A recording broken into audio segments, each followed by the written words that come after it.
Hello guys, welcome to my YouTube channel. This is Regina Jonas, and today again I'm here with another interesting video. And right about now I'm going to have to answer questions that I have from different people who are calling, who are texting and asking so much about pregnancy and related issues.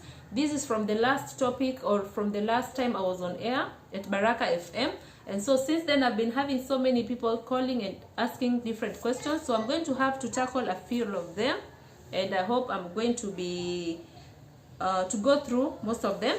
And so, as I said, this is Regina Jonas. This is Regina Jonas YouTube channel. Please subscribe, like, share my videos, and always comment for us to grow together. So question number one, how should I know that labor has started?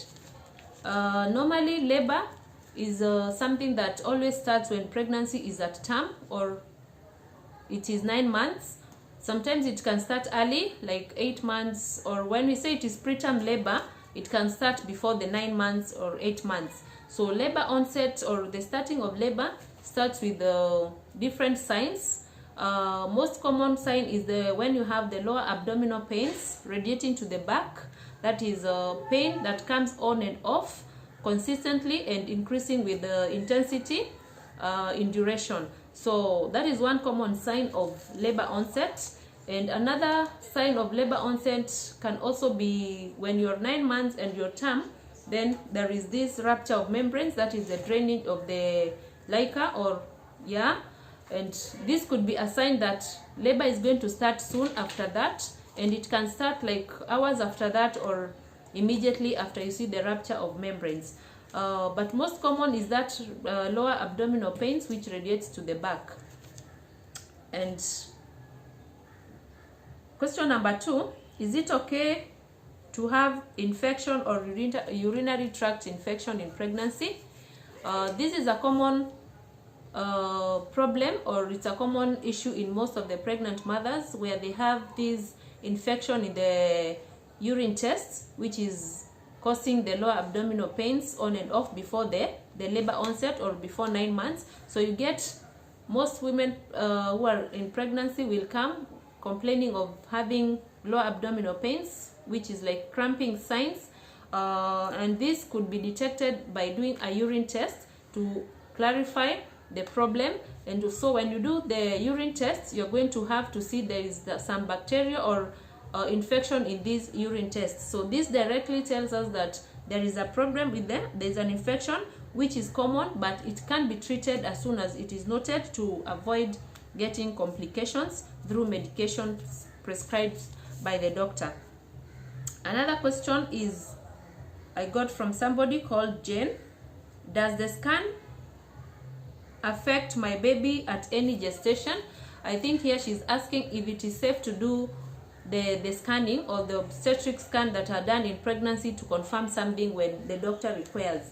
There is no problem, or there is no effect of the scan to the baby or to you. This is not like radiation, which is done in chemotherapy, and so scan is a safe method of detecting any problem or detecting the growth of the baby in pregnancy. So it does not affect at all the baby in the uterus during that period. Question number 4, which came from a lady in Malindi.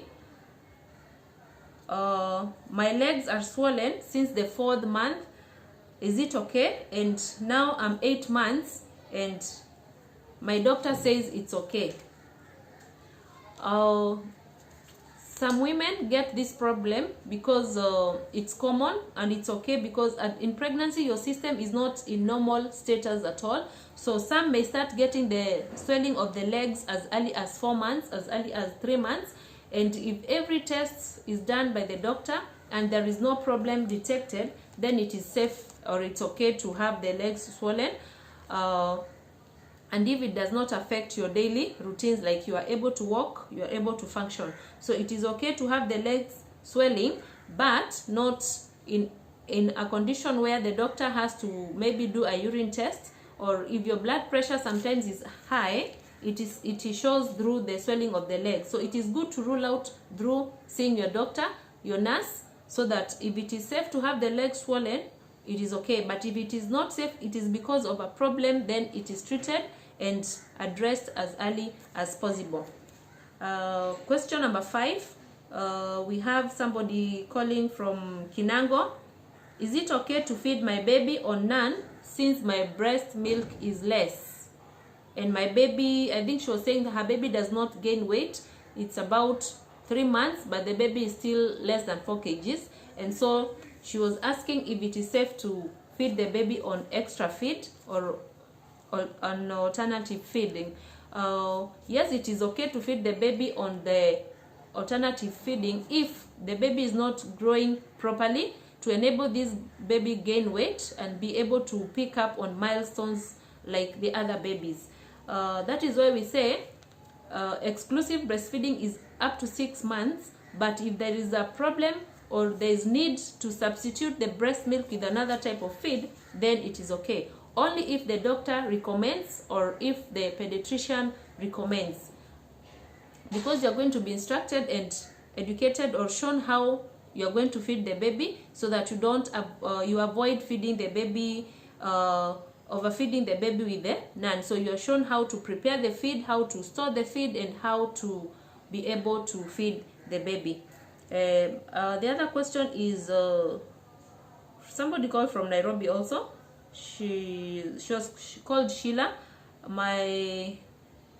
Sheila had she was 2 months pregnant and having these on and off lower abdominal pains. I think I've talked about it here and there about having the lower abdominal pains now and then, and I said it is common in pregnancy to have that lower abdominal pain, but you have to rule out what the problem is as early as possible so that it is addressed to avoid things like preterm labor or miscarriage. Another question was from a guy. He said, my wife has been draining or having water-like discharge since birth. The baby is about 2 months and this drainage smells like urine. And what I think about this question is some women may suffer what we call the fistula. This is a connection between the urinary and the vagina.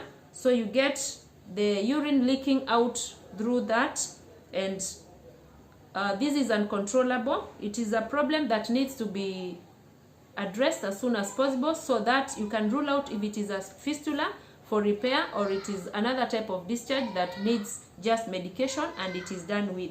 So yes, I have so many questions listed and I think I'll be answering these questions from now and then. And yes, so if you're new here, this is Regina Jonas, and I think please subscribe to my YouTube channel, like, share, and always move with Regina Jonas. And one more question I can't forget is there was a lady who called and she said, I always have preterm labors and deliver my babies between 34 weeks to 36, 37 weeks. Is it okay, or how can she avoid this?